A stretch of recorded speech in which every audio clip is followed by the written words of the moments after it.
Yesus yang selalu membuatku terpesona. Segala pujian bagimu ya Tuhan, hanya Kau yang layak ku agungkan.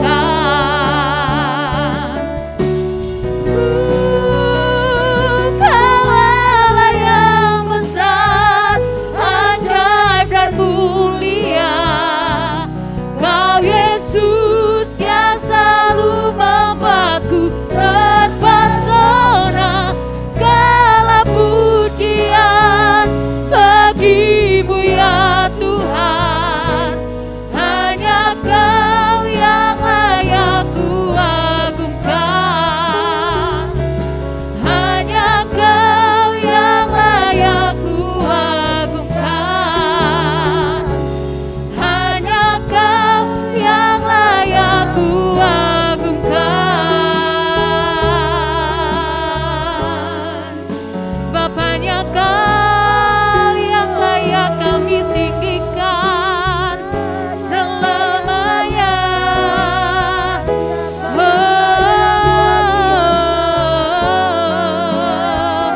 Sebab hanya Kau ya Tuhan yang layak kami agungkan. Kau Allah yang besar,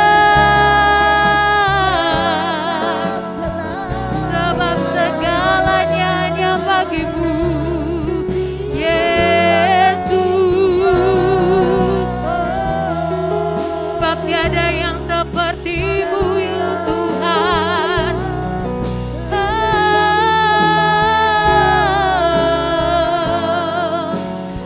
You are greatest Lord. Yes, you are the greatest Lord. Haleluya.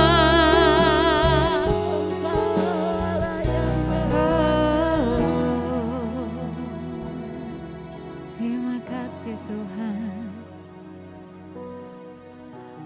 Kami mengucap syukur Tuhan, karena di bulan-bulan ini kami merayakan kebangkitan-Mu Tuhan.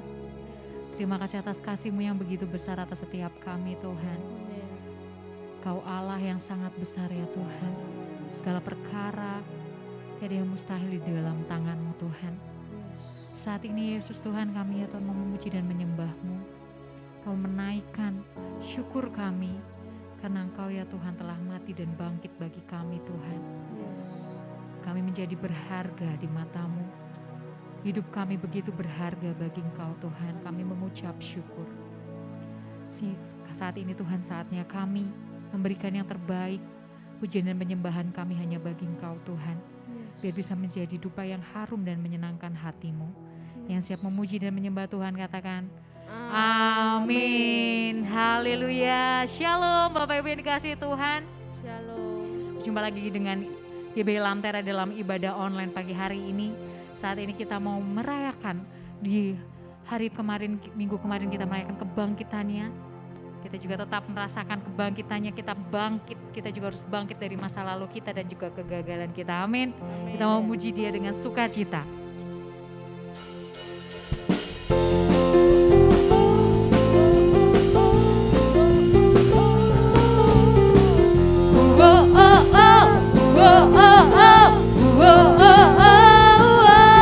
Gerakkanlah kekuatan-Mu ya Allah, tunjukkanlah kuasa-Mu ya Tuhan.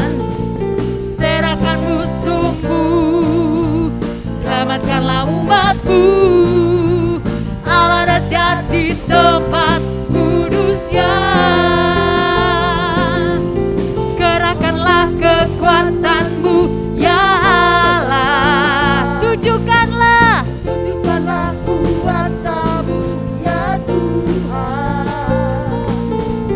Serahkan musuh-Mu, selamatkanlah umat-Mu. Allah dahsyat di tempat kudus-Nya. Allah bangkit bersorak, katakan hey. Allah bangkit bernyanyilah.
bebaskan. Allah datang di tempat kudusnya. Bapalah bangkit, Allah bangkit. Katakan, hey, Allah bangkit. Bernyanyilah, musuh dikalahkan, umatnya dibebaskan. Allah dahsyat di tempat kudusnya. Allah dahsyat di tempat kudusnya. Allah dahsyat di tempat kudusnya. Oh, oh, oh. Oh, oh, oh, oh. Oh, oh, oh. Oh, oh, oh. Oh, oh, oh.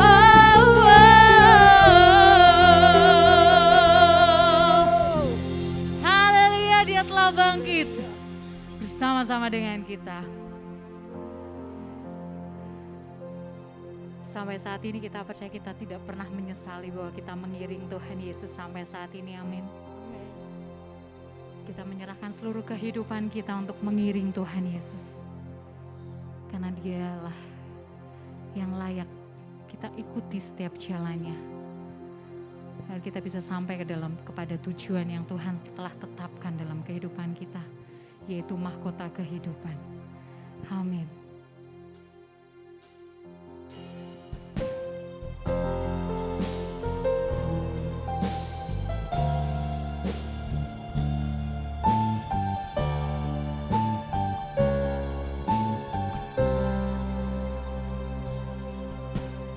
Tak akan pernah ku sesali mengiring Yesus sepanjang hidupku, lewati lembah air mata, ku saksikan kemuliaan-Mu dinyatakan. Berapapun harga yang harus ku bayar, ku kan tetap setia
Bapak, terima kasih Kau berikan kami hikmat untuk belajar tentang akhir zaman. Kalau kami hari ini akan selesaikan tentang akhir zaman, kami percaya apa yang kami pelajari masih jauh dari sempurna Bapak. Tapi justru Kau ajarkan kami apa yang harus kami lakukan untuk mempersiapkan diri kami menyambut kedatangan Tuhan Yesus yang kedua kalinya saat menjemput kami di udara. Kami tahu Tuhan, iblis itu sangat pintar. Iblis tidak hanya datang dan menangkap kita, tapi iblis juga akan membuat kita tidak peka. Hari ini Bapak, kami sungguh bersyukur Kau buat kami ini tahu akan kehendak dan tujuan-Mu, walaupun masih jauh dari sempurna. Tapi kami punya Roh Kudus yang sempurna, yang maha sempurna, yang membimbing kami langkah demi langkah. Pagi ini Bapak, berikanlah kami roh wahyu, hikmat dan pengertian. Sehingga apa yang kami lakukan tidak lagi seturut dengan kehendak kami. Karena kehendak kami selalu menuju kepada kebinasaan. Tapi kami terus mau menjaga sikap kami mau menjaga hati kami, menjaga hidup kami untuk hanya seturut kehendak dan tujuan-Mu saja. Terima kasih Bapak untuk pagi ini. Biarlah Kau sendiri yang beracara dari awal hingga akhirnya. Biarlah nama-Mu saja yang dipermuliakan atas segala bangsa. Demi nama Tuhan Yesus Kristus, semua yang mengganggu ibadah online kami yang bukan daripada-Mu, kami ikat kuasanya, kami patahkan, kami hancurkan, dan kami usir di dalam nama Tuhan Yesus Kristus. Justru kami mengundang apa yang dari Yesus Kristus saja yang boleh terjadi dalam kehidupan kami. Walaupun kami hanya bisa sanggup ibadah online karena tidak memungkinkan kondisi kami, tapi kami tetap bisa mendapatkan hal yang sama, anugerah yang sama, karunia yang sama dari Tuhan. Di dalam nama Tuhan Yesus Kristus kita semua yang percaya kita berkata amin, amin, amin. Shalom, selamat pagi Bapak Ibu semua yang dikasihi Tuhan. Ingat baik-baik, iblis membuat kita menjadi tidak peka. Iblis itu sangat pintar, dia tidak hanya datang, dia tidak hanya menangkap Anda dan saya, enggak cuman itu, dia akan membuat kita menjadi tidak peka, saudara. Untuk itulah kenapa saya paham, perlahan-lahan saya paham kenapa akhir di minggu terakhir ini lebih di guidance lebih detail lagi. Kalau Anda baca di 1 Samuel 17 ayat 40, 1 Samuel 17 ayat 40, dikatakan apa? Kitab suci berkata, lalu Daud mengambil tongkatnya di tangannya, dipilihnya dari dasar sungai, perhatikan, 5 batu yang licin, dan ditaruhnya dalam kantung gembala yang dibawanya.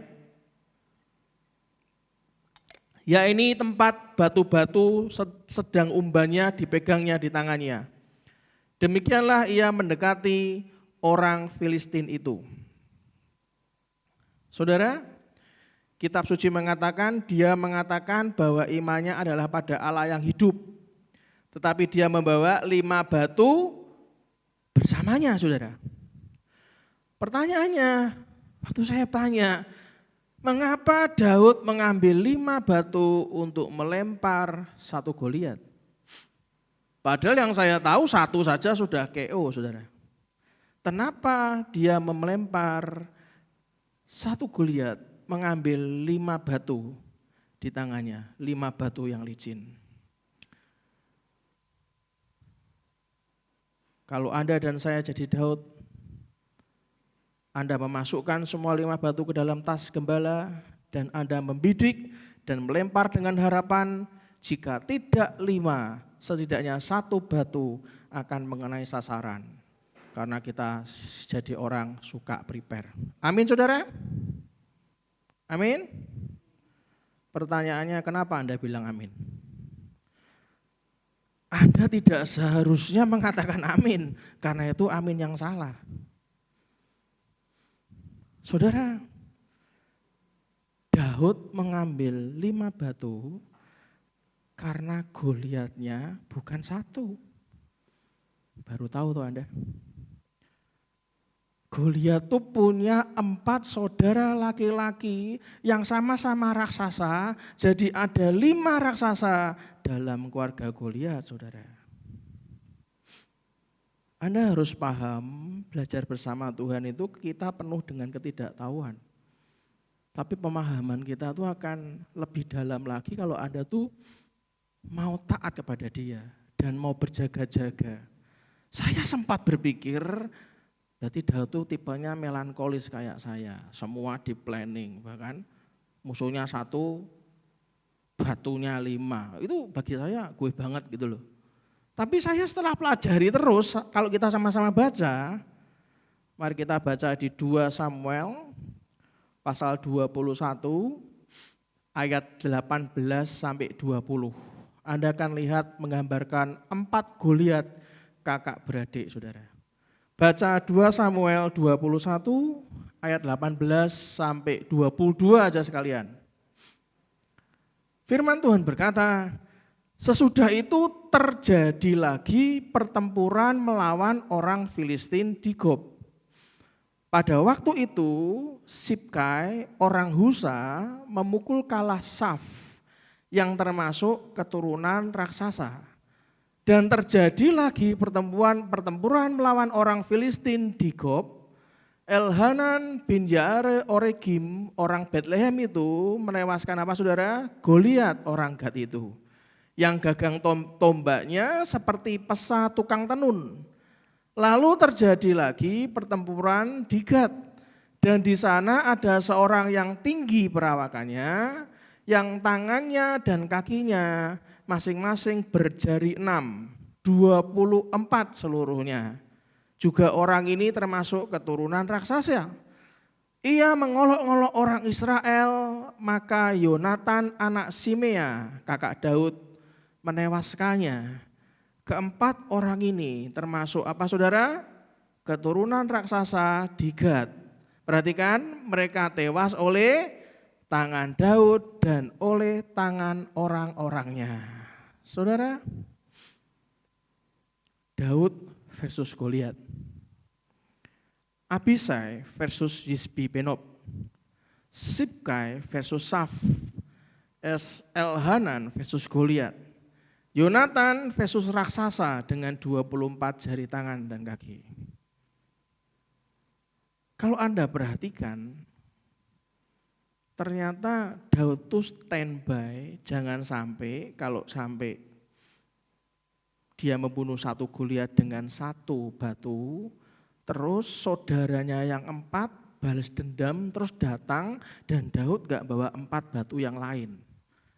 Dan waktu itu maksudnya Daud itu mempersiapkan jika dia bunuh Goliat, keempat saudaranya kalau sampai datang untuk menyerangnya untuk balas dendam, Daud siap saudara. Daud mempersiapkan kemungkinan yang terjadi. Dan Alkitab memberitahu kita bahwa saudara-saudara Goliat yang 4 lainnya enggak datang. Betul kan? Dan kalau kita baca di 2 Samuel tadi, 2 Samuel pasal 21, kalau Anda lihat di ayat 22, memberitahu kita bahwa Raja Daud saat itu sudah jadi raja. Bukan lagi Daud saja, tapi sudah jadi raja. Saat itu sebagai raja, dia membunuh semua keempat bersaudara Goliat bersama pengikutnya. Saudara, demi kasih Tuhan Anda harus belajar. Terjadi proses pengkaderan, saudara. Apa artinya pengkaderan? Terjadi proses keteladanan dan pelatihan, saudara. Itulah kenapa kalau saya pelajari Daud, walaupun tidak sempurna, Daud jadi teladan iman. Daud jadi teladan kesetiaan, teladan tanggung jawab dalam memimpin bangsa. Pertanyaannya, sudahkah Anda dan saya bisa menjadi teladan iman, menjadi teladan kesetiaan, menjadi teladan dalam bertanggung jawab dalam Anda memimpin umat-umat Tuhan, saudara? Itulah kenapa kader-kader Daud dipersiapkan lewat pelatihan yang mereka ikuti.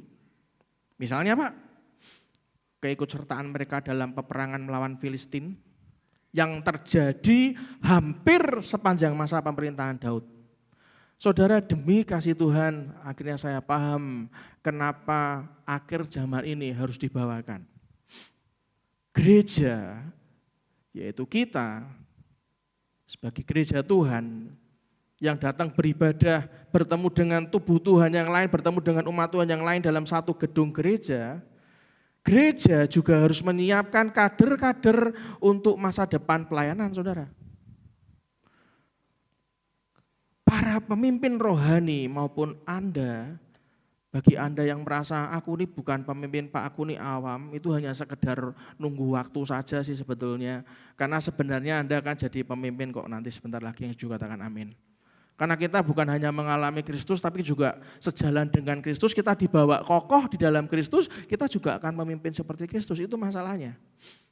Jadi kalau Anda merasa diri Anda sekarang masih awam, tinggal nunggu waktu saja. Anda pasti akan jadi pemimpin rohani.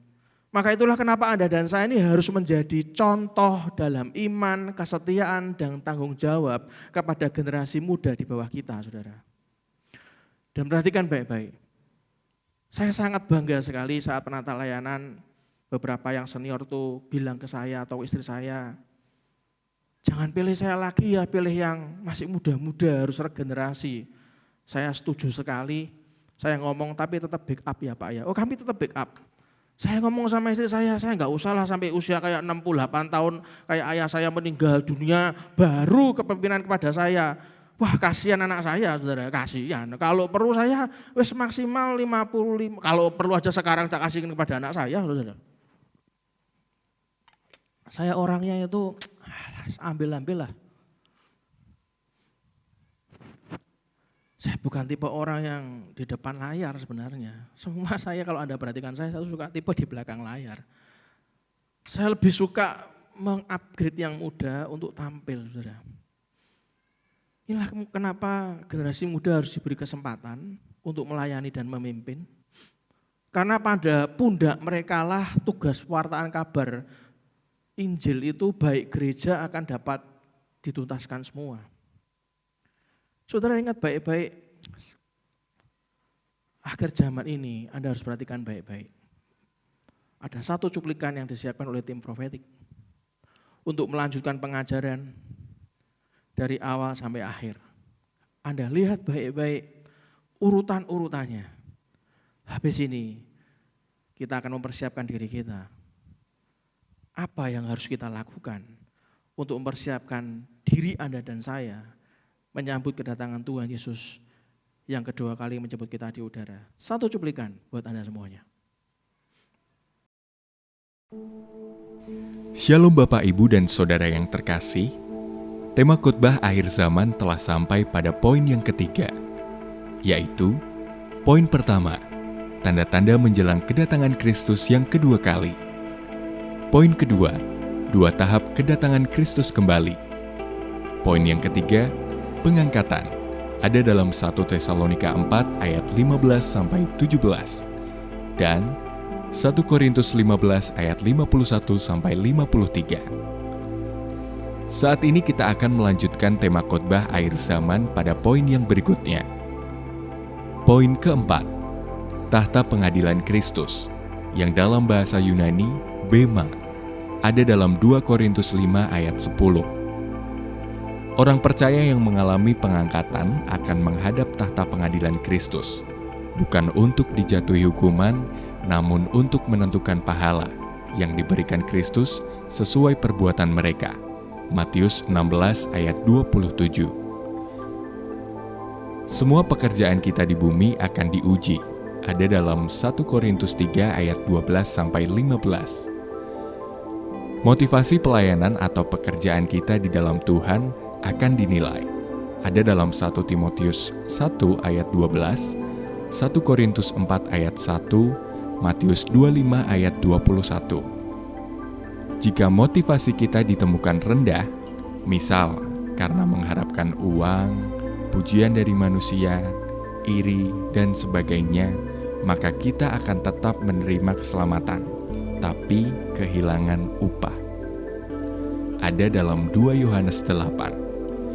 Namun, jika ditemukan murni, tulus, setia atau dapat dipercaya, maka kita akan menerima pahala, yaitu mahkota, dan akan memerintah bersama Kristus dalam kerajaan 1000 tahun. ada dalam Lukas 19 ayat 12 sampai 27. Ada 5 mahkota tersedia.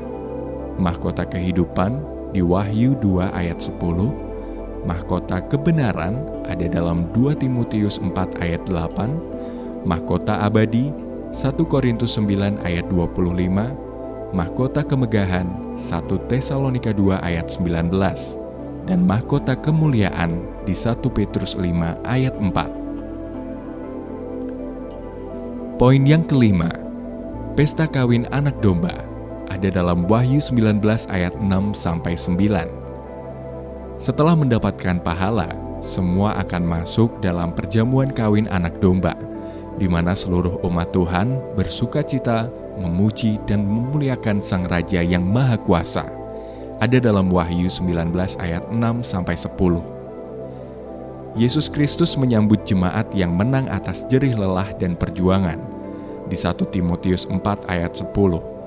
Yang menang atas aniaya oleh karena namanya, 1 Petrus 4 ayat 14-16, dengan pujian dan sukacita darinya, 1 Korintus 4 ayat 5.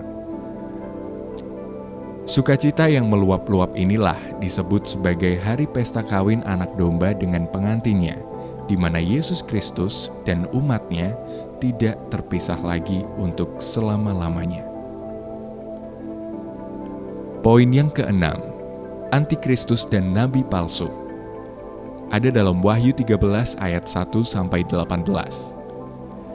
Akan muncul penguasa yang sangat kejam, yaitu Antikristus. Kita dapat lihat di 2 Tesalonika 2 ayat 7-8. Dia akan memerintah selama 7 tahun, menurut Daniel 9 ayat 27.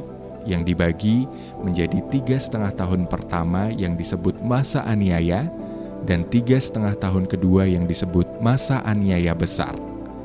Antikristus akan memerintah dibantu oleh nabi palsu yang dapat melakukan banyak mujizat. Dan ini adalah masa untuk mempersiapkan hati bangsa Israel bagi kedatangan Mesias, memberi kesempatan terakhir kepada semua bangsa untuk bertobat dan menuangkan hukuman atau murka yang setimpal kepada mereka yang tak percaya. Ada dalam Wahyu 6-11, 13, 14, dan 16. Poin yang ketujuh, Perang Harmagedon. Ada dalam Wahyu 16 ayat 16. Pada masa akhir pemerintahan Antikristus, terjadilah perang Harmagedon yang melibatkan bangsa Israel, pengikut Antikristus serta raja-raja dari timur atau Asia. Berikut yang dijelaskan di Wahyu 16 ayat 12. Yesus Kristus datang bersama umat kudusnya menurut Yudas 14-15, dan ia menjejakkan kakinya di Bukit Zaitun menurut Zakaria 14 ayat 4. Dan Yesus Kristus akan menangkap Antikristus serta nabi-nabi palsu untuk dihukum di lautan api atau neraka. Ada dalam Wahyu 19 ayat 20. Orang-orang yang memerangi Yerusalem akan ditangkap dan dibunuh. Pengadilan bangsa-bangsa diadakan. Kalau ada bangsa-bangsa yang tidak mau menyembah Antikristus dan tetap mendukung umat Allah, mereka akan ikut dalam kerajaan 1000 tahun. Poin yang ke-8, kerajaan 1000 tahun, atau bisa kita tahu milenium. Ada dalam Wahyu 20 ayat 1-6. Kristus memerintah sebagai raja di atas muka bumi selama 1000 tahun. Yerusalem menjadi ibu kota dunia dan Kristus memerintah bersama orang-orang kudusnya, yaitu mereka yang menerima mahkota darinya dan mengenakan tubuh kemuliaan. Masa keemasan terbaik yang ada di atas muka bumi. Yang diperintah adalah manusia yang masih mengenakan tubuh biasa, yang masih menjalankan kehidupan di atas muka bumi, selayaknya tubuh, darah, dan daging. Serta iblis dirantai dalam jurang maut. Poin ke-9, pemberontakan terakhir. Dalam Wahyu 20 ayat 7-9a terdapat nubuatan tentang Gog dan Magog. Allah memberikan ujian terakhir kepada manusia yang masih mengenakan tubuh biasa. Iblis dilepaskan dari jurang maut dan menggoda manusia lagi untuk memberontak melawan Allah. Yang menunjukkan bahwa sekalipun sudah diperintah Kristus selama 1000 tahun, hati mereka belum terubahkan. Tunduk lahiriah namun durhaka secara batiniah. Pemberontakan berujung perang Gog dan Magog ini diakhiri dengan kemenangan di pihak Allah. Iblis dilempar ke dalam lautan api dan belerang untuk selama-lamanya. Ada dalam Wahyu 20 ayat 9b sampai dengan 10. Poin ke-10. Pengadilan tahta putih ada dalam Wahyu 20 ayat 11 sampai dengan 15 serta Daniel 7 ayat 9 sampai 10. Berbeda dengan pengadilan tahta Kristus. Ini adalah pengadilan Allah terhadap semua orang yang tidak percaya. Mereka akan dibangkitkan untuk menerima hukuman kekal atas dosa-dosa mereka. Ini disebut sebagai kebangkitan yang kedua. Langit dan bumi yang saat ini lenyap dalam 2 Petrus 3 ayat 10, serta pengakuan iman GBI tentang hal yang berbunyi, pada akhirnya semua orang mati akan dibangkitkan. Orang benar akan bangkit pada kebangkitan yang pertama dan menerima hidup kekal.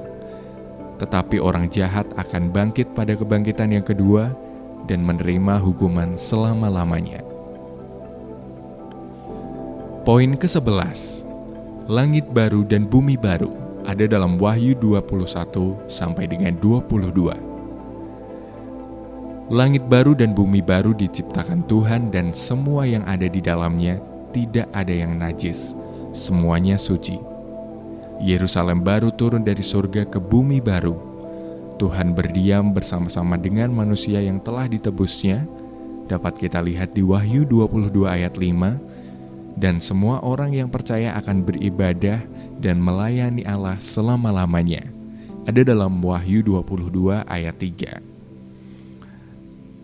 Demikianlah tema khotbah tentang akhir zaman. Tuhan Yesus memberkati.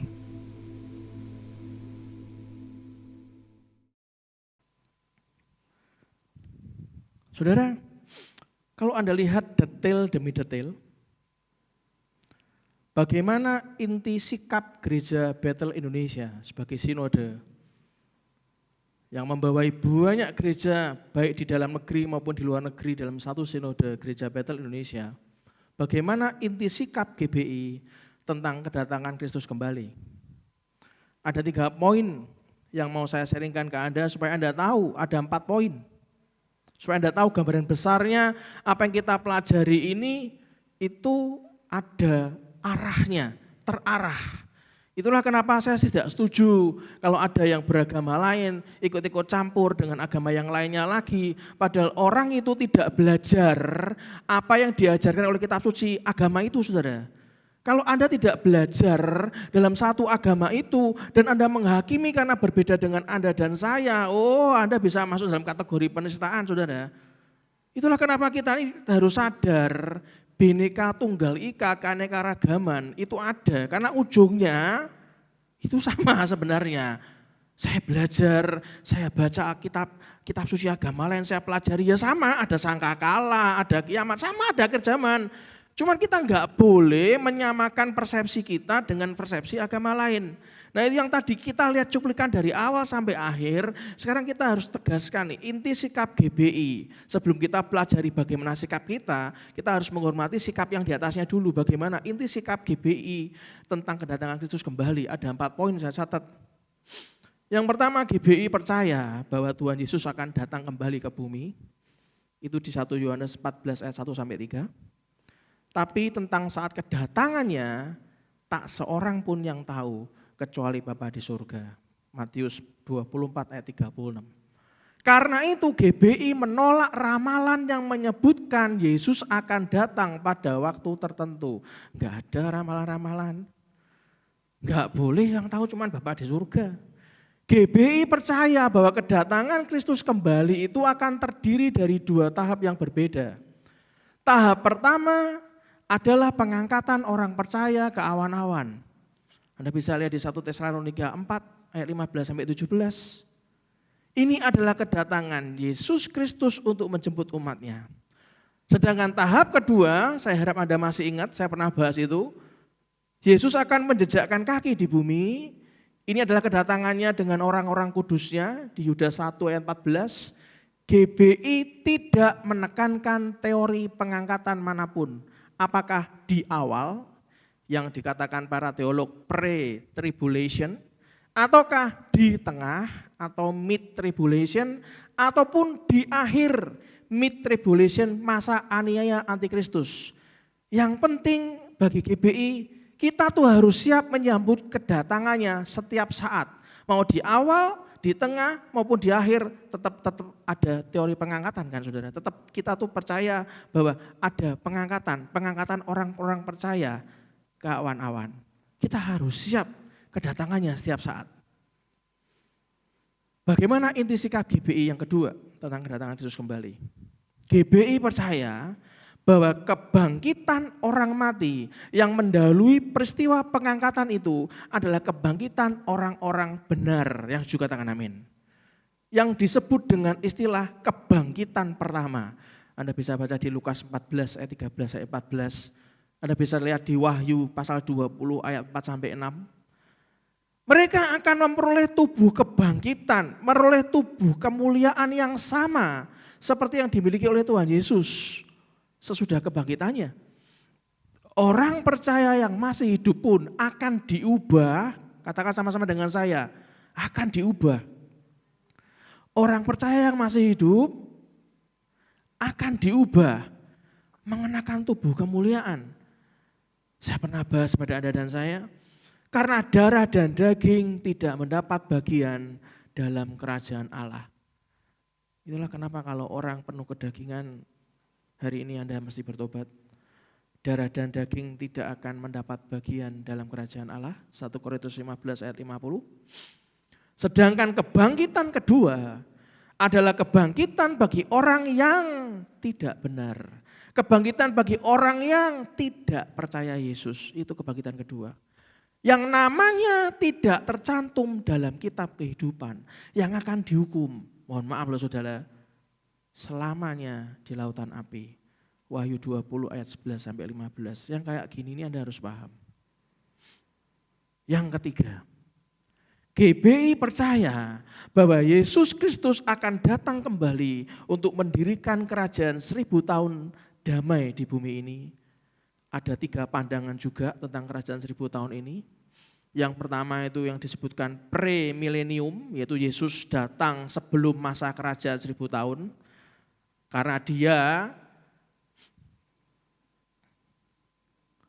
yang akan memerintah sebagai raja di kerajaan itu. Pandangan yang kedua, post-milenium, di mana Kristus datang setelah dunia ditransformasikan oleh berita Injil, sehingga mayoritas penduduk bumi menjadi Kristen.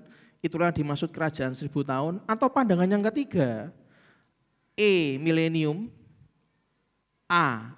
milenium, di mana menurut pandangan itu tidak ada pemerintahan Kristus di bumi secara nyata. Kerajaan 1000 tahun hanya bersifat rohani dan bukan duniawi katanya. Dan sudah hadir kini melalui gereja, firman dan rohnya. Sampai akhir zaman, menurut pandangan milenium, kejahatan dan kebaikan akan berlangsung secara paralel. Lah GBI yang mana Pak? GBI menerima pandangan pre-milenium, bukan post-milenium ataupun milenium. GBI menerima pandangan pre-milenium. Yesus datang sebelum masa kerajaan 1000 tahun karena dia yang akan memerintah sebagai raja di kerajaan itu. Poin yang keempat yang terakhir tentang sikap GBI. GBI percaya pada akhirnya langit dan bumi yang sekarang ini akan lenyap. Lalu muncul langit dan bumi baru yang diciptakan Tuhan. Anda bisa lihat di 2 Petrus 3 ayat 10 sampai 13, Wahyu pasal 21 sampai 22. Di dalamnya tidak ada yang najis, semua suci, dosa, penyakit, dan air mata tidak ada lagi. Yerusalem baru akan turun dari surga ke bumi baru. Allah diam di Yerusalem baru bersama dengan orang, bersama dengan manusia yang telah ditebusnya. Anda bisa lihat di Wahyu 21 ayat 2-3. Orang percaya akan beribadah dan melayani Allah serta memerintah sebagai raja sampai selama-lamanya. Wahyu 7 ayat 15 dan Wahyu 22 ayat yang ketiga. Saudara yang dikasihi Tuhan, bagaimana dengan apa yang harus kita lakukan untuk mempersiapkan diri menyambut kedatangan Tuhan Yesus yang kedua kali menjemput kita di udara? Saran saya, saudara, hiduplah berjaga-jaga. Mari kita buka Matius 24 ayat 42. Dikatakan apa, saudara? Sebab kamu tidak tahu pada hari mana Tuhanmu datang. Saudara, jangan terganggu dengan orang-orang yang punya banyak paradigma berpikir sendiri. Saat Anda berbicara tentang sebuah kebenaran yang Roh Kudus arahkan ke Anda, percayalah akan banyak orang yang tidak sependapat dengan Anda, bahkan yang parah lagi, banyak orang yang membenci kita, saudara. Saran saya jangan terganggu dengan orang-orang yang membenci kita. Mereka tidak layak memengaruhi kita karena yang paling penting adalah mereka yang selalu ada untuk kita. Itu yang paling penting. Perbedaan itu wajar. Tapi orang yang mau stay dengan kita, itu yang terpenting. Di 1 Tesalonika 3 ayat 7. Itulah kenapa komentar Tuhan Yesus Kristus tentang kondisi orang akhir zaman perlu kita simak. Kemarin ibadah Paskah sama Jumat Agung kan saya ngomongkan. Banyak orang itu cuma jadi pengamat, saudara. Komentator itu banyak. Reporter juga banyak. Nah itu perlu disimak. Tapi jangan terganggu, saudara. Artinya apa? Anda mesti siap-siap. Anda mesti harus siap-siap. Hidup itu mesti berjaga-jaga, saudara. Perhatikan. Menjelang kedatangannya kelak, orang akan menjadi seperti orang zaman Nuh, saudara. Loh, kok bisa, Pak? Gimana Pak cirinya orang zaman Nuh? Banyak orang komen, banyak orang report, tapi siap-siap. Itu jadi ciri orang zaman Nuh, saudara. Apa Pak cirinya? Mereka tetap aja menjalankan kegiatan mereka sehari-hari, tidak berubah. Termasuk kegiatan dosa dan kejahatan mereka, jalan terus, saudara. Tanpa sedikit pun bereaksi, padahal paham akhir zaman sudah dekat. Saudara, zaman Nuh pun sama.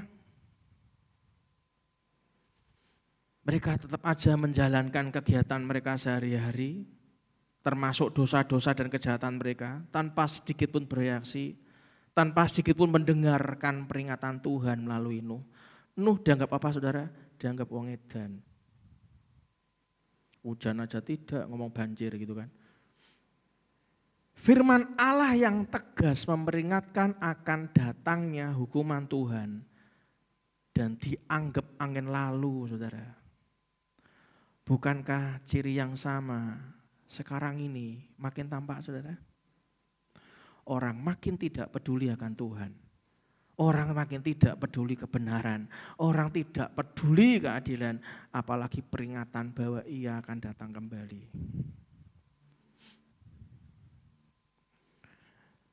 Saudara, hidup yang waspada, yang berjaga-jaga, orang yang berjaga-jaga, perhatikan baik-baik, pasti berbeda. Katakan kiri kanannya, kalau kamu jaga-jaga, kalau kaya berjaga-jaga, hidup kita pasti berbeda. Berbeda dari orang kebanyakan yang sudah kelelahan, bahkan sampai ketiduran, saudara, saking lelahnya.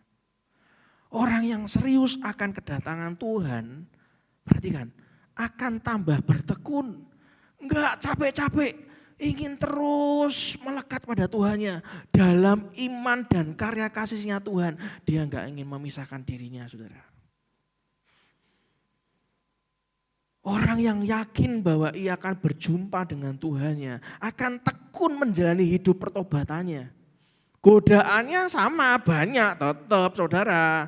Godaannya sama, korupsi lah, perzinahan lah, perselingkuhan, banyak. Tetap godaannya banyak. Apalagi di zaman sulit kan, wah apapun dilakukan. Anda kan lihat TV toh saudara, penimbun minyak goreng kan kepegang salah satunya kan, ya Anda ya tahu sendiri kan, tidak perlu dibahas di tempat ini.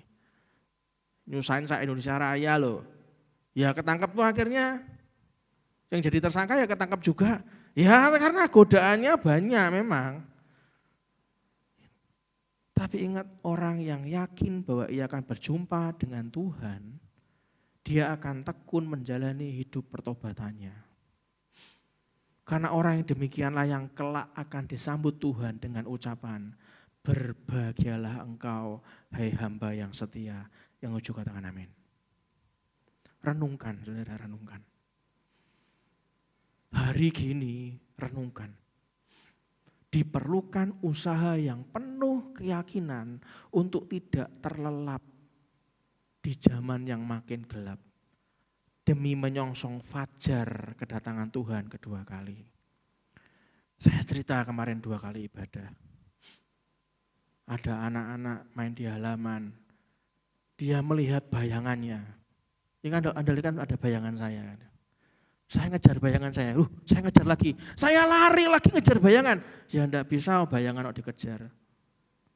Ayahnya tahu loh, ngapain anak ini? Dipanggil anaknya, kamu ngapain ngejar bayanganmu sendiri katanya. Aku pengen mendahului bayangan. Lalu ayahnya ngomong, sayang, kalau kamu pengen mengejar bayangan gak akan bisa. Yang benar kamu harus berlari ke arah matahari terbit. Kalau kamu berlari ke arah matahari terbit, maka bayangan yang akan mengejar kamu katanya. Kalau Anda mengejar keduniawian, Anda tidak akan bisa. Anda akan kelelahan, Anda akan kecapean. Perhatikan baik-baik, binasa saudara. Tapi kalau Anda mengejar ke arah matahari terbit, sunrise, bukan ke arah matahari terbenam, sunset, ke arah matahari terbit, sunrise.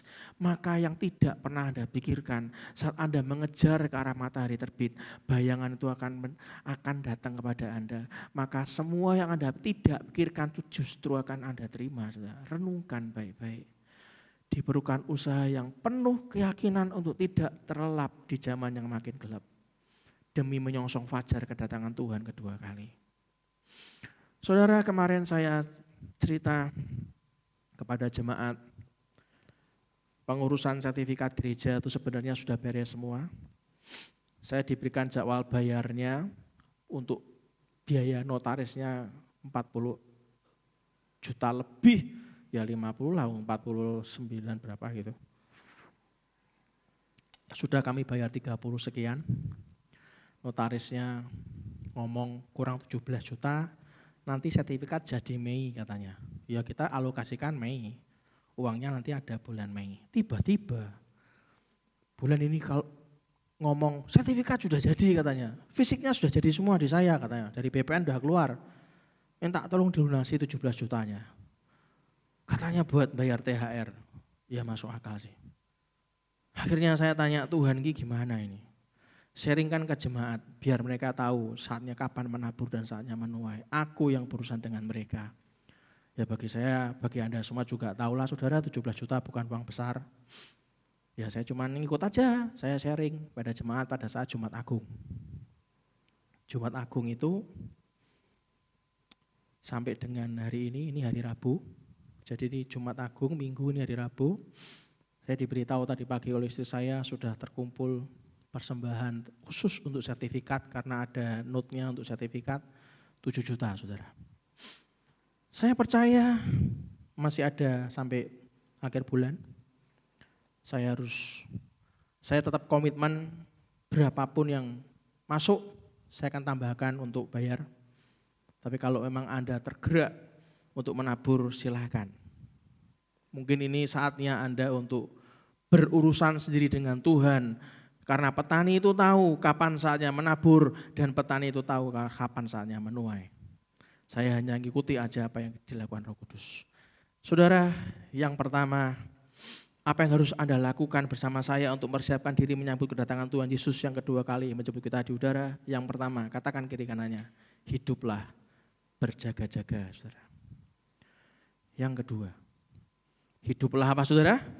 Siap, sedia. Kalau hidup berjaga-jaga itu artinya hidup kudus di hadapan Tuhan. Hidup kudus di hadapan manusia.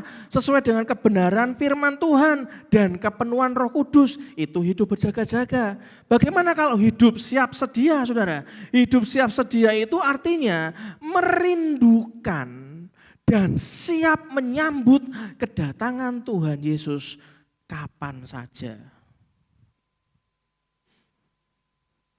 Mari kita lihat Matius 24 ayat 44. Matius 24 ayat 44. Sebab itu hendaklah kamu juga siap sedia, karena Anak Manusia datang pada saat yang tidak kamu duga. Peristiwa akhir zaman, perhatikan, peristiwa akhir zaman tidak dapat dipisahkan dari penghakiman, saudara. Di perikop ini, nasihat untuk berjaga-jaga itu diberikan dalam konteks penghakiman. Dengan menggunakan kisah Nuh yang kita bahas tadi, Yesus menyatakan bahwa penghakiman itu terjadi, maaf loh saudara, secara tiba-tiba. Makanya mesti siap sedia. Anda baca sendiri nanti di rumah ayat 37 sampai 39. Penghakiman juga memecahkan rutinitas pekerjaan kita sehari-hari. Di ayat 40 sampai 42. Lah aku lagi repot loh Tuhan, aku lagi banyak proyek. Ya akhir zaman ya akhir zaman. Enggak ada ngenteni selesainya tugas kita dulu ya Tuhan, nanti baru akhir zaman, enggak bisa. Penghakiman akhir zaman kan tidak bisa dipisahkan dengan penghakiman. Kalau Anda masuk akhir zaman, walaupun Anda lagi repot setengah mati, jawab tugas Anda banyak sekali, tak beritahu, enggak peduli saudara. Begitu akhir zaman terjadi, maka penghakiman itu langsung memecahkan rutinitas pekerjaan kita sehari-hari. Ayat 40-42, makanya ngomong kiri kanannya, ojo sok sibuk. Yang sibuk aja diam aja, sok sibuk tambah mumet saudara. Penghakiman itu dapat datang setiap waktu, tidak hanya pada hari libur. Enggak, saudara. Tuhan nanti nek pas akhir zaman aku nek iso pas liburan loh Tuhan. Kita nek mari liburan semester lu lebih jos katanya. Enggak. Hari ini saya kaget sekali putranya Ibu Tari Kak Pasca itu bisa pelayanan ngedram. Saya tanya, lu Kak Pasca kamu kok ngedram? Enggak sekolah? Libur om katanya. Wah asik tenan. Bayangkan kalau hari ini ada penghakiman, Kak Pasca siap. Penghakiman dapat datang setiap waktu, enggak hanya pada hari libur, tapi juga pada jam kerja, saudara. Makanya kalau mau berbuat dosa itu dipikir jauh-jauh, enggak ada hari libur, sewaktu-waktu, siap sedia, saudara. Teman sekerja yang setiap hari ketemu, mohon maaf saudara, bisa saja secara tiba-tiba dapat dipisahkan oleh penghakiman ilahi loh saudara. Kedatangan anak manusia itu juga dilukiskan seperti seorang pencuri yang bongkar rumah. Pencuri itu beda dengan tamu loh saudara. Tamu itu mesti ngetok pintu sama ngebel, permisi, halo gitu kan.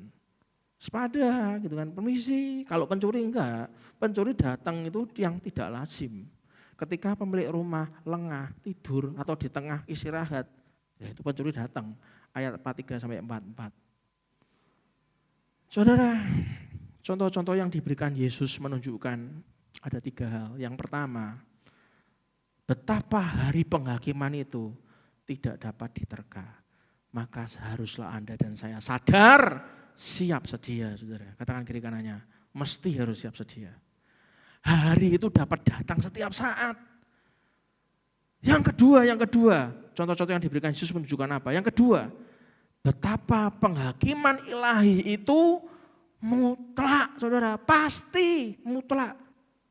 Dan yang ketiga, contoh-contoh yang diberikan Yesus menunjukkan apa? Betapa kita sekali lagi dinasehatkan untuk apa, saudara? Berjaga-jaga, siap sedia. Mari kita tutup mata kita sebentar, kita berdoa. Tuhan, jadikan kami hamba-Mu yang setia dan bijaksana. Meskipun kami tidak tahu kapan Engkau akan datang. Biarlah kami merendahkan diri kami dan selalu taat mengerjakan apa yang Engkau telah firmankan di setiap saat buat hidup kami. Amin, amin, amin. Saudara, Anda harus paham, orang yang siap sedia itu adalah orang yang akal budinya oke. Setiap orang itu dipuji karena orang itu seimbang dengan akal budinya, tidak menyepelekan, tidak menggampangkan. Tetapi orang yang serong hatinya, perhatikan baik-baik, akan dihina, saudara. Anda bisa baca di Amsal 12 ayat 8. Orang yang berjaga-jaga dan siap sedia, dia akan bisa mengerti, memahami apa yang dari Tuhan itu harus dicerna dengan akal budinya. Berapa banyak saya lihat orang itu bertobatnya palsu. Mau diskors 3 bulan sekalipun, 6 bulan, Anda bisa pakai topeng kok, saudara. Seakan-akan Anda itu sudah bertobat. Padahal nih saudara, padahal enggak bertobat belas. Saya lihat banyak, saudara, banyak sekali. Ya kalau sudah seperti itu ya Amsal ini mengatakan, Amsal 12 ayat 8, salah satunya itu intinya adalah setiap orang dipuji seimbang dengan akal budinya. Tapi orang yang serong hatinya akan dihina. Maka hati dan akal budi ini kudu seimbang, saudara. Yang ketiga, yang terakhir. Apa yang harus kita lakukan untuk mempersiapkan diri menyambut kedatangan Yesus yang kedua kali? Menjemput kita di udara. Yang ketiga, katakan sama-sama dengan saya, hidup setia, saudara. Hidup setia itu melakukan perintah Tuhan. Artinya, melaksanakan apapun yang Tuhan ajarkan, melaksanakan apapun yang Tuhan perintahkan kepada kita, termasuk memberitakan Injil dengan kuasa Roh Kudus. Anda bisa lihat di Matius 24 ayat 12, Matius 28 ayat 19 sampai 20, Kisah Para Rasul 1 sampai Para Rasul 1 ayat 8. Anda harus hidup setia, saudara. Mari kita buka Matius 24 ayat 12. Supaya kita bisa paham Matius 24 ayat 12 dikatakan apa? Dan karena makin bertambahnya kedurhakaan, apa saudara? Maka kasih kebanyakan orang akan menjadi dingin. Orang yang serong hatinya, yang tidak match, tidak seimbang antara akal budi, dikasih tahu sampai lemes, sampai ndower iki akhir zaman sing urip sampai ndower Anda ngomongi. Sampai sigar jambi, sampai mumet ngajari, tapi serong hatinya pancet. Begitu Anda tidak paham. Matius 24 ayat 12 dikatakan apa? Dan karena makin bertambahnya kedurhakaan, maka kasih kebanyakan orang akan menjadi dingin. Kita lanjutkan di Matius 28 ayat 19 sampai 20 dikatakan apa? Matius 28 ayat 19 sampai 20 dikatakan apa? Karena itu pergilah. Katakan kiri kanannya. Karena itu pergilah. Jadikanlah apa saudara? Semua bangsa muridku. Dan baptislah mereka dalam nama Bapa dan Anak dan Roh Kudus. Dan apa saudara? Ajarlah mereka. Diajar saudara. Seperti kisah Daud tadi mengajarkan kepada orang-orangnya. Ajarlah mereka melakukan segala sesuatu yang telah kuperintahkan kepadamu, dan ketahuilah aku menyertai kamu senantiasa sampai kepada apa saudara? Akhir zaman. Matius ini ditulis jauh sekali. Bahkan saya pun belum lahir. Tapi dikasih tahu tak kandani, aku Tuhan menyertai kamu senantiasa sampai kepada akhir zaman. Kalau kita baca di Kisah Para Rasul 1 ayat 8 dikatakan apa saudara? Kisah Para Rasul 1 ayat 8 dikatakan apa? Tetapi kamu akan menerima kuasa kalau Roh Kudus turun ke atas kamu, dan kamu akan menjadi saksiku di Yerusalem dan di seluruh Yudea dan Samaria dan sampai ke ujung bumi. Untuk mengakhirinya ada 6 poin. Untuk mengakhirinya ada 6 poin yang saya mau sharing ke Anda itu terakhir. Jadi Anda harus tahu apa yang harus kita lakukan untuk mempersiapkan diri menyambut kedatangan Tuhan yang kedua kali menyambut kita di udara. Yang pertama apa? Hidup berjaga, jaga. Yang kedua hidup siap, sedia. Yang ketiga hidup setia. Itulah kenapa ada 6 poin terakhir yang saya harus ngomong. Gereja harus pergi ke seluruh dunia untuk memberitakan Injil kepada semua orang sesuai dengan pernyataan perjanjian baru tentang Kristus dan ajaran para rasulnya. Kita dirancang untuk mempersiapkan akhir zaman, bukan untuk jago kandang, saudara, bukan. Pergi seluruh dunia, siapkan wadahnya, tempatnya, siapkan saudara. Begitu orang berbondong-bondong, Anda mengajar bagaimana Kristus itu, bagaimana kasih Kristus itu, bagaimana akhir zaman itu. Ajak mereka mengalami Kristus, Anda sediakan tempatnya, Anda mengajar. Yang kedua, poin yang kedua, Injil yang diberitakan berpusat pada apa saudara? Pertobatan dan pengampunan dosa. Lukas 24 ayat 47. Berfokus pada apa saudara? Janji penerimaan karunia Roh Kudus. Kisah Para Rasul 2 ayat 38. Berfokus pada apa saudara? Nasihat untuk memisahkan diri dari angkatan yang jahat ini. Kisah Para Rasul 2 ayat 40. Dan berfokus pada apa saudara? Sambil menantikan kedatangan Kristus dari surga. Kisah Para Rasul 3 ayat 19 sampai 20. 1 Tesalonika 1 ayat 10. Poin yang ketiga. Tujuan pemberitaan Injil ini adalah untuk memuridkan mereka yang akan menaati semua perintah Kristus. Katakan sama-sama dengan saya, memuridkan mereka. Kalau Anda memuridkan mereka, pastikan Anda harus banyak sekali connect dengan Tuhan kita, saudara. Izinkan bersama dengan kami, GPI Lampira, kita sama-sama belajar untuk kita bisa efektif dan efisien dalam kita memberitakan Injil. Yang juga katakan amin. Tujuan pemberitaan Injil itu adalah untuk memuridkan mereka yang akan menaati semua perintah Kristus. Inilah satu-satunya perintah langsung dalam ayat ini. Kristus tidak bermaksud bahwa penginjilan dan kesaksian para utusan gereja hanya menghasilkan keputusan untuk bertobat. Enggak cuma hanya berhasil tapi sampai dengan bertobat, enggak. Tapi juga tenaga rohani jangan diarahkan hanya untuk perbanyak jumlah anggota gereja. Banyak yang bertobat jadi anggota. Sekretariatnya repot. 10.000 orang Pak yang daftar sampai repot. Banyaknya anggota gereja. Tapi justru untuk memuridkan. Katakan sama dengan saya. Memuridkan mereka. Yang bersedia memisahkan diri dari dunia ini. Yang bersedia menaati perintah-perintah Kristus serta mengikut Dia dengan segenap hati, pikiran, dan kehendak mereka yang juga katakan amin. Tugas Anda dan saya bukan sekedar dibaptis, terima Yesus, terima karunia Roh Kudus, bukan cuma sampai di sana, tapi Anda harus belajar memuridkan mereka. Bagi mereka-mereka yang mau memisahkan diri dari dunia ini. Bagi mereka-mereka yang mau menaati perintah-perintah Kristus. Serta mau mengikut Kristus dengan segenap hati, pikiran, dan kehendak mereka. Poin yang keempat, selanjutnya perlu diperhatikan. bahwa Kristus memerintahkan kita untuk memusatkan perhatian pada penjangkauan pria dan wanita yang terhilang.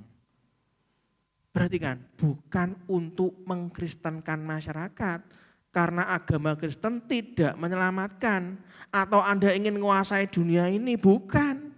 Tapi memusatkan perhatian untuk menjangkau pria dan wanita yang terhilang, saudara. Ini harus paham, mengalami Kristus itu lebih penting daripada beragama Kristen. Yang juga katakan amin. Kalau ada agama lain pun yang tahu sikap hati Anda, mereka akan paham bahwa Anda itu mencerminkan kasih Kristus. Saya tidak pernah maksa orang itu mau beragama Kristen atau tidak. Dari mulut saya tidak pernah nyuruh orangnya. Saya selalu memberikan sebuah gambaran. Alamilah Kristus.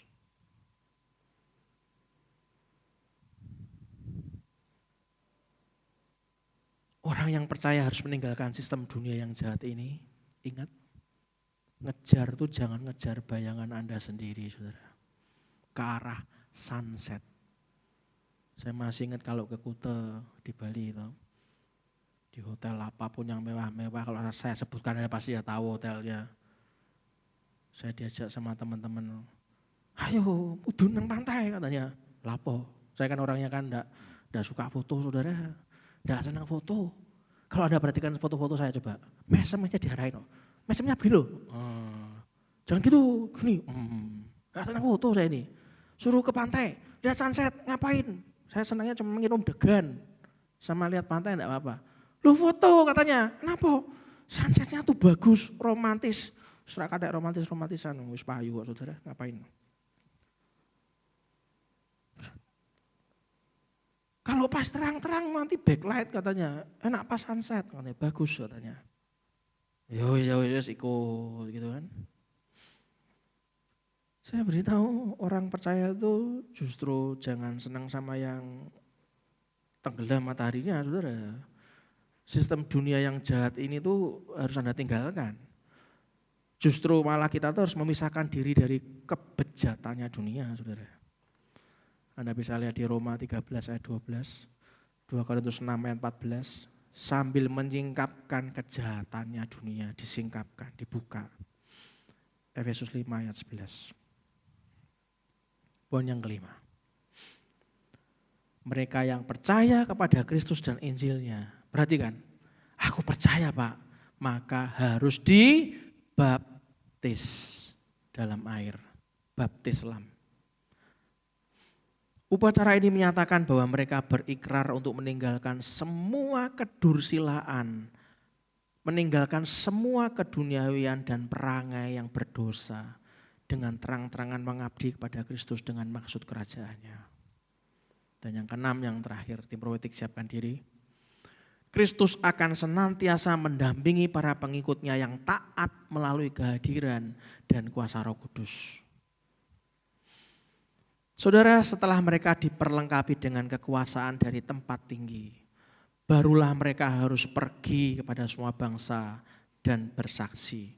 Lukas 24 ayat 49, Kisah Para Rasul 1 ayat 8. Perhatikan baik-baik, setelah Anda dan saya diperlengkapi, katakan sama-sama dengan saya. Setelah saya diperlengkapi dengan kekuasaan dari tempat tinggi, barulah saya harus pergi kepada semua bangsa dan bersaksi. Itulah kenapa jangan pernah menyerah. Tapi hidupku sulit Pak. Sulit itu masih proses. Itu sementara, bukan permanen saudara. Kebaktian kedua yang lalu, saya cerita kepada jemaat kebaktian malam kemarin. Apa sih bedanya Yudas Iskariot dengan Petrus?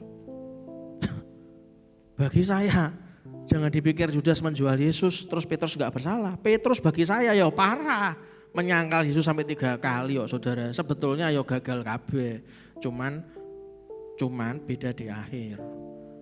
Kalau Yudas Iskariot gagal permanen, langsung bunuh diri, permanen gagalnya.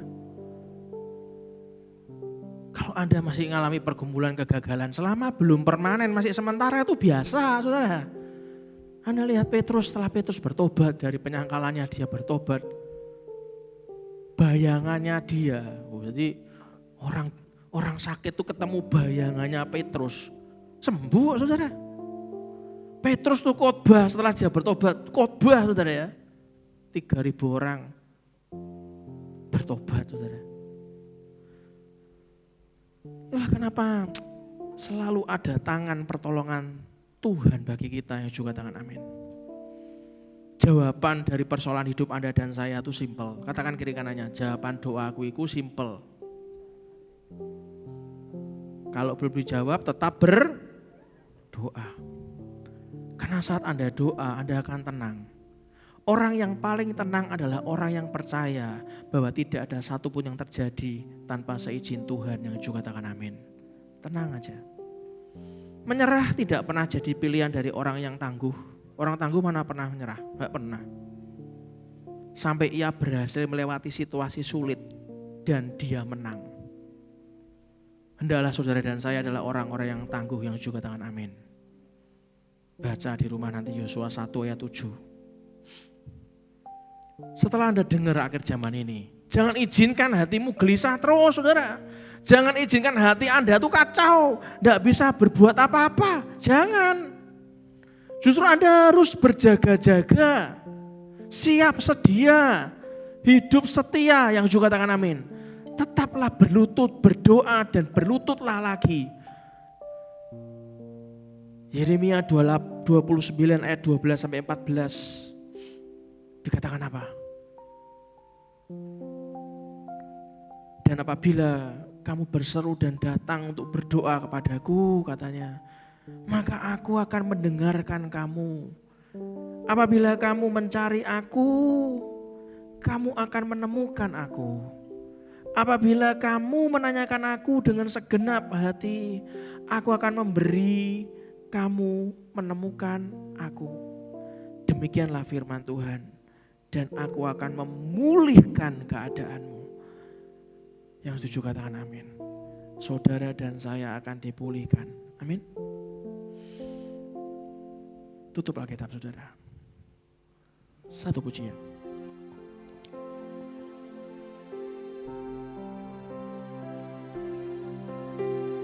Tak akan pernah ku sesali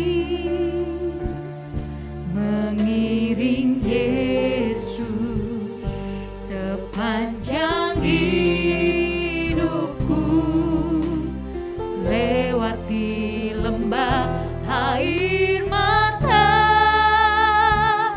ku saksikan kemuliaan-Mu dinyatakan. Berapapun harga yang harus ku bayar, ku kan tetap setia melayani, mengasihi-Mu, mengiring-Mu seumur hidupku.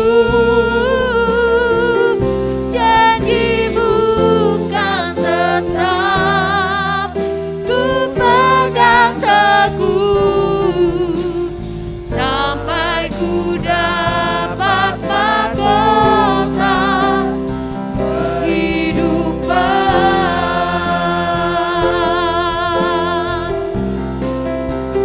Melayani, mengasihi-Mu, mengiring-Mu seumur hidupku.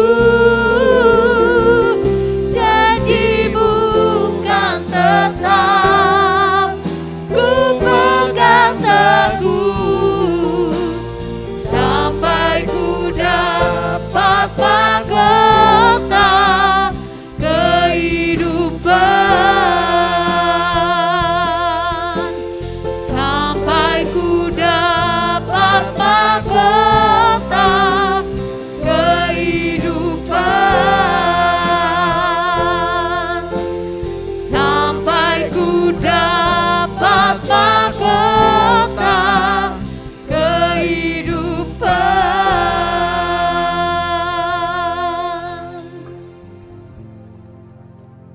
Saudara, hidup itu bukan seberapa cepat Anda dan saya tuh berlari, saudara. Saya sangat paham kelemahan tubuh saya. Itulah kenapa saya ikut martial arts. Saya paham kekuatan saya itu besar, tapi nggak sanggup lama. Tapi kekuatan besar. Itulah kenapa saya diajari sama sensei karate saya. Bukan untuk melukai orang lain, tapi untuk belajar memahami, untuk olahraga. Dia ngomong gini ke saya, Pak Gustaf, lakukan gerakan sesedikit mungkin, tapi dengan tenaga yang besar. Setelah itu tarik nafas, jaga stamina. Yang penting Anda harus bertahan sampai akhir. Perkataan itu membuat hikmat baru buat saya. Hidup itu bukan seberapa cepat Anda dan saya berlari. Anda mau ngajak lomba lari saya, nggak usah Anda ajak. Saya mengibarkan bendera putih, saudara. Daripada Anda ngajak saya berlari, saya tak naik sepeda motor aja. Gitu. Karena hidup itu bukan seberapa cepat Anda berlari, tapi seberapa kuat Anda tetap melangkah dan tidak pernah mundur, yang juga katakan amin. Berapa kali saat saya ngomong ke istri saya, bebanku tiap tahun tuh bukan bertambah ringan. Kamu dan aku ini punya tanggung jawab tambah lama tambah besar. Beban pundak ini semakin lama semakin berat. Dan berapa kali saat kita berdoa, saat teduh saya berlutut, sampai lutut saya sakit kalau berlutut di lantai, saudara. Kadang-kadang Tuhan cuma ngomong simpel. Maukah kamu kasih bebanku itu kepada aku, nak? Saya cuma diam. Bahkan mau semuanya ambil aja gak apa-apa Tuhan. Capek. Hanya Engkau sendiri yang sanggup Tuhan. Perhatikan baik-baik. Ketika Tuhan meminta beban kita, berikan saja. Jangan pernah menganggap kita paling hebat menangani masalah. Kita paling jago menangani masalah sampai sempurna. Saya beritahu Tuhan, kita lebih sempurna dibanding Anda dan saya, juga katakan amin. Bulan ini kebangkitan Yesus kita alami. Dan saya beritahu, kebangkitan Yesus dari kematian itu adalah sebuah permulaan. Sebuah jaminan bahwa Anda pun bisa bangkit dari kepahitan. Anda dan saya bisa bangkit dari hal-hal yang negatif, dari iri hati, dendam, kebencian, keserakahan, kesombongan, dan segala hal yang jahat, keinginan jahat. Anda bisa bangkit dari itu. Yang juga katakan amin. Mari kita berdoa. Tuhan, terima kasih untuk hikmat-Mu tentang akhir zaman. Bukan membuat kami tambah takut, tapi membuat kami tambah rindu untuk mengalami kapan akhir zaman itu terjadi. Karena kami akan terus berjaga-jaga, kami akan terus siap sedia, kami akan terus setia Tuhan. Terima kasih untuk pagi ini. Angkat tangan kita, angkat amplop persembahan kita. Tuhan, ini persembahan kami. Sucikan dan kuduskan kami. Roh Kudus, bicaralah berapa yang harus kami taburkan. Persepuluhan kami, nasar kami, buah sulung kami. Diakonia, pembangunan, apapun Tuhan. Karena kami tahu Kau memberikan waktu yang terbaik untuk menabur. Dan Kau memberikan kami waktu yang terbaik untuk menuai. Angkat kedua tangan kita. Kita akhiri ibadah hari ini dengan mengaminkan doa berkat ini. Tuhan memberkati engkau dan melindungi engkau.